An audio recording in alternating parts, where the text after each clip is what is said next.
Hello everyone, welcome to learning with Gautam YouTube channel. तो आज के इस वीडियो में हम करने वाले हैं बीपीएससी शिक्षक भर्ती के लिए म्यूजिक यानी कि संगीत के महत्वपूर्ण प्रश्न को, जो कि आपके आने वाले एग्जाम के लिए काफ़ी ज़्यादा इंपॉर्टेंट प्रश्न रहने वाला है। तो आप लोग वीडियो को अच्छे से ध्यानपूर्वक और लास्ट तक जरूर देखिएगा। तो चलिए शुरू कर लेते हैं फर्स्ट क्वेश्चन से। और पहला क्वेश्चन है, संगीत में मूल स्वर कितने होते हैं। सिंपल सा क्वेश्चन है और इसका आंसर अधिकतर बच्चे को ऑलरेडी पहले से पता होगा। संगीत में जो मूल स्वर है वो 7 होते हैं। ऑप्शन इसका डी हो जाएगा।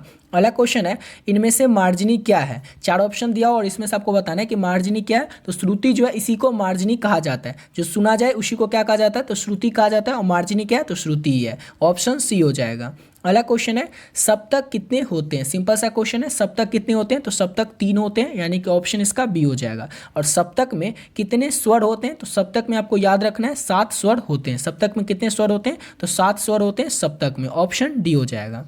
अगला क्वेश्चन है, राग उत्पन्न करने में सक्षम स्वर समूह को कहते हैं। राग को उत्पन्न करने में जो सक्षम स्वर समूह होता है उसे हम क्या कहते हैं, तो ठाठ कहते हैं। याद रखिए आप लोग कि ठाठ किसे कहते हैं। तो राग को उत्पन्न करने में सक्षम स्वर समूह को क्या कहते हैं, तो ठाठ कहते हैं। ठीक है, अगला क्वेश्चन कर ले। और नेक्स्ट क्वेश्चन है हमारा, ठाठ में कितने स्वरों का होना अनिवार्य है। ठाठ में कितने स्वरों का होना अनिवार्य है। तो ठाठ में हिंदुस्तानी शास्त्रीय संगीत में जो ठाठ होता है उसमें 7 स्वरों का होना अनिवार्य होता है। यानी कि ऑप्शन इसमें तो दिया नहीं है, इसलिए ऑप्शन इसका डी हो जाएगा। इनमें से कोई नहीं। ठाठ में 7 स्वरों का होना अनिवार्य होता है। अगला क्वेश्चन है, राग में प्रयुक्त होने वाले स्वर में प्रधान स्तर क्या कहलाता है। देखिए सिंपल सा क्वेश्चन है, राग में प्रयुक्त होने वाले स्वर में प्रधान स्तर जो होता है वो क्या कहलाता है, तो वो कहलाता है वादी स्वर। और अगर आपसे एग्जाम पूछा जाएगा संवादी स्वर किसे कहते हैं या फिर क्या होता है, तो राग के उपमुख स्वर को क्या कहा जाता है, तो संवादी स्वर कहा जाता है। याद रखिएगा, देखिए दोनों में कंफ्यूज नहीं होना है। सिंपल सा है कि राग में प्रयुक्त होने वाले स्वर में प्रधान स्तर जो होता है, किसी भी राग में प्रयुक्त जो होता है उसमें जो स्वर का जो प्रधान स्तर होता है उसी को क्या कहा जाता है, तो वादी स्वर कहा जाता है। और यहाँ पर संवादी किसे कहा जाता है, तो राग के उपमुख स्वर को ही क्या कहा जाता है, तो संवादी स्वर कहा जाता है। यानी कि ऑप्शन इसका बी हो जाएगा। और आपसे एग्जाम पूछा जाएगा वर्ज्य स्वर किसे कहते हैं। तो हिंदुस्तानी शास्त्रीय संगीत में वर्ज्य स्वर वे स्वर होते हैं जो किसी विशेष राग में नहीं लगते हैं, उन्हें बाहर ही रखा जाता है। जिस भी स्वर को क्या करता है कि राग में नहीं लगाया जाता है उसे बाहर ही रखा जाता है, यानी कि उसे वर्जित किया जाता है। उसे क्या कहा जाता है, तो वर्ज्य स्वर कहा जाता है।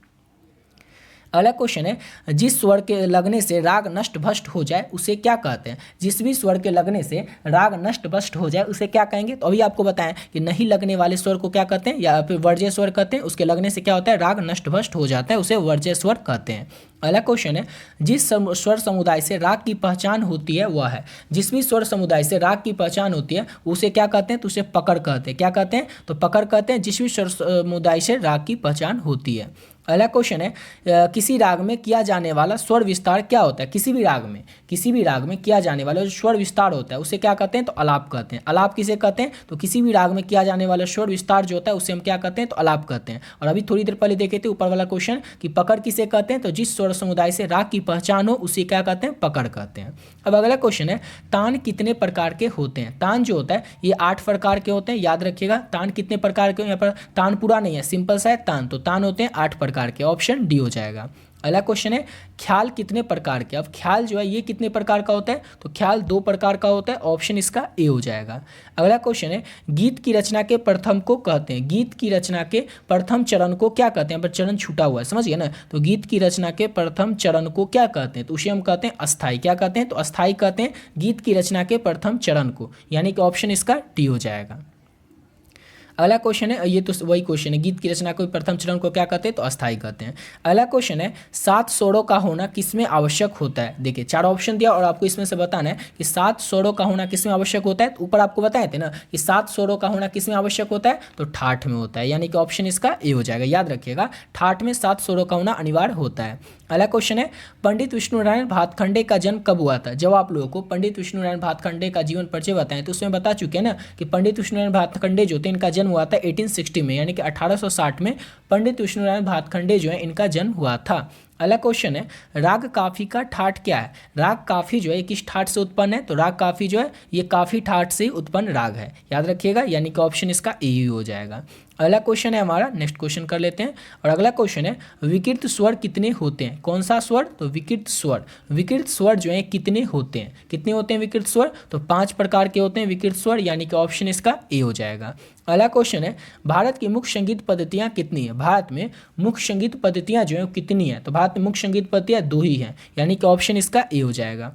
अगला क्वेश्चन है, राग यमन का आरोही क्या होता है? बता चुके हैं ना, किसी भी राग को आपको क्या याद रखना है, तो आरोह अवरोह ठाट, उसके बाद उसका वादी संवादी गायन समय, यही सब आपको याद रखना है। फिर जाति, तो जैसे इसमें क्वेश्चन है कि राग यमन जो है इसका आरोही क्या होता है, तो नी रे गौ पौधौ नी सा, नी रे गौ पौधौ नी सा जो है ये राग यमन का आरोही है। समझ गए, नी रे गौ पौधौ नी सा जो है ये राग यमन का आरोही होता है, ऑप्शन ए हो जाएगा। अगला क्वेश्चन है, राग की सुंदरता बढ़ाने वाली क्रमबद्ध स्वर श्रृंखला को कहते हैं? राग की सुंदरता बढ़ाने वाली क्रमबद्ध स्वर श्रृंखला जो होता है उसे हम क्या कहते हैं? उसे हम लोग अलंकार या फिर पलटा कहते हैं। याद रखिएगा, राग की सुंदरता बढ़ाने वाली क्रमबद्ध स्वर श्रृंखला को हम लोग अलंकार या पलटा कहते हैं, ऑप्शन सी हो जाएगा। और देखिए, अगर आप लोग इसका पीडीएफ लेना चाहते हैं तो इसका पीडीएफ भी ले सकते हैं। ऑलरेडी बहुत सारे बच्चे इसका पीडीएफ ले चुके हैं। जो भी बच्चे इसका पीडीएफ ले लिए, वीडियो को थोड़ा स्किप कर दीजिएगा, आगे से देख लीजिएगा। और जो भी बच्चे अभी तक इसका पीडीएफ नहीं लिए, उनको किस तरह से इसका पीडीएफ लेना है वो आपको बताते हैं। देखिए, आपको पीडीएफ में मिलेगा क्या क्या, तो आपको बीपीएससी शिक्षक भर्ती 3.0 के लिए जितना कुछ है वो सभी मिलेगा। जैसे फर्स्ट पेपर बात करें तो आपको 4 टोटल पीडीएफ मिलेगा। पहला पीडीएफ में आपको क्या रहेगा, तो थ्योरी का पोर्शन रहेगा। थ्योरी का पोर्शन कहने का ये तात्पर्य है कि आपका सिलेबस में जो कुछ भी मेंशन किया गया, जो भी आपको सिलेबस में पढ़ना है, उसके अंदर जो कुछ भी आता है वो सब आपको इस पीडीएफ में मिल जाएगा। इस थ्योरी पोर्शन में जो भी आपके सिलेबस में मेंशन किया गया, जितना मेंशन किया गया उतना आपको इस पीडीएफ में मिल जाएगा। जैसे कि मेंशन आपके सिलेबस में ओनली किया गया राग का विस्तृत अध्ययन। अब कौन सा राग है, कितना राग के बारे में आपको पढ़ना है, वो सब आपको पीडीएफ में सभी राग के बारे में पढ़ने को मिल जाएगा। जैसे आपके सिलेबस में लिखा हुआ है कि भारत के विभिन्न घराने, ये नहीं लिखा हुआ कि भारत का कौन सा घराना है, तो आपको उसमें देखने को मिल जाएगा जितना भारत का विभिन्न घराना है, जैसे बनारस घराना, जयपुर घराना, उसके बाद दरभंगा घराना, जैसे कि जितने भी घराना है वो सब आपको मिल जाएगा। और जो आपके सिलेबस के अनुरूप ये पीडीएफ तैयार किया गया, समझ गए ना। उसके बाद आप बात करें आपसे, जैसे सिलेबस में आपको मेंशन किया गया ओनली भारतीय लोक संगीत। अब ये नहीं मेंशन किया गया कि जैसे वन्ना वन है कश्मीर का लोकगीत वो पढ़ना है, या फिर आपको बिहार का सोहर गीत पढ़ना है, या फिर पंडावनी छत्तीसगढ़ का लोकगीत पढ़ना है। कौन सा लोकगीत पढ़ना है ये आपको मेंशन नहीं किया गया, इसलिए आपको क्या करना पड़ेगा, सभी लोकगीत के बारे में पढ़ना पड़ेगा। यानी कि आपके सिलेबस में जो कुछ भी मेंशन किया गया उसमें आपको जो कुछ भी पढ़ना है वो आपको इस पीडीएफ पे मिल जाएगा, समझ गए। उसके बाद आपको क्या मिलेगा, तो वाद्य यंत्र और उनके वादक से संबंधित आपको 112 क्वेश्चन मिलेगा। आपके एग्जाम की बात करें तो मिनिमम 7 से 8 और मैक्सिमम 10 क्वेश्चन आपको पूछा जाता है वाद्य यंत्र और उनके वादक से। जैसे कि पूछा जाता है टी.एम. पटनायक कौन सा वाद्य यंत्र बजाते थे, जरीन दारूवाला का संबंध किस वाद्य यंत्र से था। इस तरह के क्वेश्चन को कहा जाता है वाद्य यंत्र और उनके वादक से संबंधित क्वेश्चन। और ये आपके एग्जाम में मिनिमम 7 क्वेश्चन 8 क्वेश्चन रहेगा और मैक्सिमम 10 से 11 क्वेश्चन रहेगा। अगर आप लोग इस पीडीएफ को कंप्लीट कर लेते हैं, इसमें 112 क्वेश्चन है, तो आपका जो 10 से 12 नंबर होगा या जो भी 8 ही नंबर हो वो आपका कंप्लीट हो जाएगा इसी पीडीएफ से। फिर बात करें म्यूजिक का प्रीवियस ईयर क्वेश्चन की बात, तो म्यूजिक में जो भी क्वेश्चन पिछले साल में पूछे गए, चाहे वो म्यूजिक में बीपीएससी में हो या स्टेट में हो यानी कि एसटीटी में हो, तो वो सब क्वेश्चन आपको देखने को मिल जाएगा इस पीडीएफ में। टोटल इसमें 300 से 400 क्वेश्चन है, इसको अच्छे से आप लोग कंप्लीट कर लीजिएगा। उसके बाद इतना कुछ अगर आप लोग कर लेते हैं, इसके बाद आपको क्या बचा, म्यूजिक का इंपॉर्टेंट क्वेश्चन प्रैक्टिस के लिए। तो 500 प्लस, इसमें 500 लिखा हुआ है लेकिन 550 प्लस ऑब्जेक्टिव क्वेश्चन है इस पीडीएफ में। इसमें आपको 500 प्लस ऑब्जेक्टिव क्वेश्चन मिलेगा। इसको अगर आप लोग अच्छे से कर ले, और इंपॉर्टेंट क्वेश्चन है, अगर आप लोग इसको अच्छे से तैयार कर लेते हैं तो इस चारों पीडीएफ को, तो आपका जो संपूर्ण सिलेबस है अब बीपीएससी 3.0 का वो आपका कंप्लीट हो जाएगा और अपने एग्जाम के लिए आप फुल्ली प्रिपेयर हो जाएगा। इस पीडीएफ को बात करो तो लेना किस तरह से, तो पीडीएफ का प्राइस है ओनली 30 रुपीज़, कोई ज़्यादा नहीं रखें ताकि हर एक जो बच्चे हैं वो अफोर्ड कर पाए, इस पीडीएफ को ले पाएँ। तो देखिए, ऐसा नहीं कि इसका 1 2 3, इसका अलग अलग 30 है। ये जो चारों पीडीएफ देख रहे हैं, चारों पीडीएफ का प्राइस कितना है, तो ओनली 30 रुपीज़। अब ये 30 रुपये आपको पे कैसे करना पड़ेगा और लेना कैसे पीडीएफ, तो वो देख लीजिए। अब देखिए, कई बच्चे क्या करने लगते हैं, इस नंबर पर कॉल करने लगते हैं, तो आप लोग कॉल नहीं कीजिएगा क्योंकि यहीं पर आपको बता रहे हैं क्या मिलेगा, कैसे मिलेगा। ये नंबर है 7903820891। इस नंबर पर आप लोग फोन पे, गूगल पे, पेटीएम किसी भी माध्यम से 30 रुपये पे कर सकते हैं और इसका स्क्रीनशॉट लेकर के जो पे कीजिएगा, इसका स्क्रीनशॉट लेकर के इसी नंबर के व्हाट्सएप पे भेज दीजिएगा। आपका जैसे बीपीएससी है तो आप लोग स्क्रीनशॉट भेज करके नीचे में लिख दीजिएगा बीपीएससी, समझ गए, बीपीएससी म्यूजिक। आपका जो पीडीएफ है चारों पीडीएफ तुरंत मिल जाएगा, ठीक है। इस चारों पीडीएफ को आप लोग अच्छे तरीके से पढ़ लीजिएगा और इसको पढ़ करके आप लोग अपने एग्जाम के प्रिपरेशन अच्छे तरीके से कर सकते हो, और वो भी बहुत ही कम समय में, क्योंकि इसमें सटीक दिया हुआ है। आप लोग बुक पढ़ने के लिए जाते हैं तो बुक जो बनाया, जिस समय बुक लिखा गया होगा तो बुक में ये ध्यान में तो देख कर नहीं लिखा होगा कि बीपीएससी का ये सिलेबस है, उसी के अनुरूप ये बुक को लिखते हैं। तो आपको क्या करना पड़ेगा, बुक में खोजना पड़ेगा, अच्छा इसको यहाँ से पढ़ लेते हैं, इसको यहाँ से पढ़ लेते हैं, या फिर आपका कोई नोट्स हो तो वो भी सिलेबस के अनुरूप नहीं होगा। लेकिन ये जो पीडीएफ आपको मिलेगा इस आपके सिलेबस के अनुरूप रहेगा। आपके सिलेबस में जो कुछ भी मेंशन किया होगा बस आपको उतना ही पढ़ना है, ताकि देखिए क्या होता है, एक होता है हार्ड वर्क और एक होता है स्मार्ट वर्क। स्मार्ट वर्क वही होता है जिसमें हमें वो पता होता है कि एग्जाम में हमें इतना पूछेगा और हम इतना पढ़ते हैं और उससे हो जाता है। और हार्ड वर्क क्या होता है कि कुछ भी पढ़ रहे हैं, जैसे अगर आपके सिलेबस में मेंशन किया ही नहीं गया है कि आपको भारतीय लोक संगीत, एग्जाम्पल के तौर पर बता रहे हैं, आपके सिलेबस में मेंशन किया ही नहीं गया कि भारतीय लोक संगीत के बारे में पढ़ना है, और किसी वीडियो में आप देख रहे हैं कि कोई पढ़ा रहे हैं भारतीय लोक संगीत के बारे में, वो किसी और एग्जाम के लिए, आप सोचें मेरा भी तो संगीत है ही, हमें भारतीय लोक संगीत को पढ़ लेते, जबकि आपके सिलेबस में मेंशन ही नहीं किया गया, यानी कि दिया ही नहीं है। तो आप लोगों को ऐसा नहीं करना है, आप लोगों को स्मार्ट वर्क करना है, हार्ड वर्क नहीं करना है, यानी कि आपको बहुत ज़्यादा नहीं पढ़ना है, कम पढ़ना है और आपको सिलेक्शन लेना है, समझ गए। इसलिए आप लोग क्या कर सकते हैं, इसको पढ़ सकते हैं और इसमें आपको सिलेबस के अनुरूप दिया हुआ है, समझ गए। चलिए बढ़ते अपने अगले क्वेश्चन की ओर। और अगला क्वेश्चन है तानपुरे में कितने तार होते हैं। तो तानपुरा में कितना तार होता है, तो 4 तार होता है तानपुरा में, यानी कि ऑप्शन इसका बी हो जाएगा। अगला क्वेश्चन है यमन राग जो है इसके गाने का उचित समय कौन सा है, यानी कि यमन राग को कब गाया जाता है, तो रात्रि के प्रथम पहर में यमन राग के गाने का उचित समय है, यानी कि ऑप्शन इसका सी हो जाएगा। अगला क्वेश्चन है राग बिहाग की उचित समय क्या है, यानी कि राग बिहाग जो है इसको गाने का उचित समय क्या है, तो इसको भी गाने का उचित समय है रात्रि का प्रथम पहर ही, रात्रि के प्रथम यानी कि रात्रि के पहला पहर में ही राग यमन और राग बिहाग दोनों को अच्छे से याद रखिएगा, दोनों को गाया जाता है रात्रि के प्रथम पहर में ही। अगला क्वेश्चन है असावरी राग के गाने का उचित समय क्या है, पहला था यमन राग, फिर आया बिहाग राग, अब है असावरी राग। तो असावरी राग का गाने का जो समय उचित समय वो दिन का दूसरा पहर है, वो दोनों जो राग था ऊपर यमन और बिहाग उस दोनों का गाने का उचित समय था रात्रि का प्रथम पहर, लेकिन यहाँ पर है असावरी राग और असावरी राग का गाने का उचित समय दिन का दूसरा पहर, ऑप्शन इसका बी हो जाएगा और ये सब आपको उस पीडीएफ में मिल जाएगा।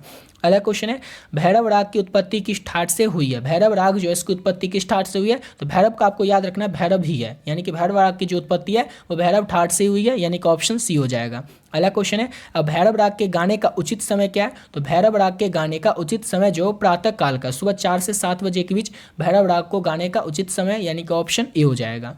अगला क्वेश्चन है अमीर खुसरो क्यों जाने जाते हैं। अमीर खुसरो जो है किसके लिए जाने जाते हैं, तो अमीर खुसरो जाने जाते हैं कंठ संगीत के लिए, याद रखिएगा कंठ संगीत के लिए अमीर खुसरो जो है ये जाने जाते हैं, ऑप्शन बी हो जाएगा। अगला क्वेश्चन है गुरुदेव श्री टी एन पटनायक क्यों जाने जाते हैं, तो आप लोगों को कई बार बता चुके हैं वायलिन वादन के लिए, यानी कि वायलिन बजाने के लिए गुरुदेव श्री टी एन पटनायक जो है ये जाने जाते हैं, ऑप्शन ए हो जाएगा।